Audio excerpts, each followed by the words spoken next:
ជំរាបសួរបងសុកយើងចាប់ផ្ដើមរៀបចំរបាយការណ៍ណា សួស្ដីអូនអែន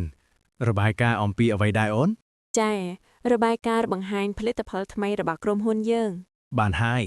ចុះយើងចែកការងារគ្នាយ៉ាងម៉េច អូននឹងទទួលខុសត្រូវផ្នែកខ្លឹមសារសំខាន់ ហើយបងនឹងរៀបចំផ្នែកទិន្នន័យនិងរូបភាពណា ចាបងជួយអូនសរសេរផ្នែកសេចក្តីសន្និដ្ឋានផងណា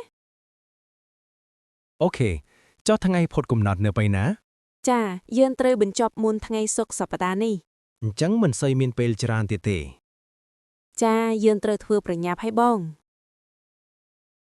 តើអូនមានគំនិតអ្វីសម្រាប់របាយការណ៍នេះ អូនកំពុងមើលឯកសារផលិតផលដើម្បីយកគំនិតចា ល្អពេលណាអូនផ្ញើឲ្យបងមើល ចាអូននឹងផ្ញើសេចក្តីព្រាងតាមអ៊ីមែលឲ្យបង